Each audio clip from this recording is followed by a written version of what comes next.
Did the Great Awakening affect your politics? There are times when like you change and there's times when the world changes. And this is like a little of both. I guess I would say that I always took these questions of like race and gender identity issues quite seriously. Like at a time when nobody thought it was like good to be writing about these things, I did and was definitely on the more woke side of things. But by the same token, when the fashion changed, I didn't want to like change all of my opinions, right? So I was very influenced going back to when I was an undergraduate by William Julius Wilson's writing and thinking on this. And one of his big points was that if you take seriously the idea that racial conflict is a big force in American politics and you want to help the especially disadvantaged, that means you want to be constantly downplaying race, right? Like that was his take. So I always agreed with that. And I thought that there was something really perverse about this idea of American society is deeply shaped by racism. And therefore, what we on the progressive side need to do is talk about that constantly so that we always lose. Yeah, that has always seemed mysterious to me. I would get into debates with people. I won't name names, but we would go back and forth a few rounds and they would get angrier and angrier. And I was like,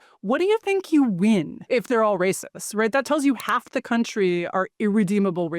And doesn't that mean that your whole political project is pretty much doomed? And it was really that they were fighting an internal kind of elite battle over who the good people were. And they felt like if they won and they could prove the Republicans were bad people, that would give them a victory within the spaces they worked in. But also, it's not going to like do anything. You can't disenfranchise voters because they're racist.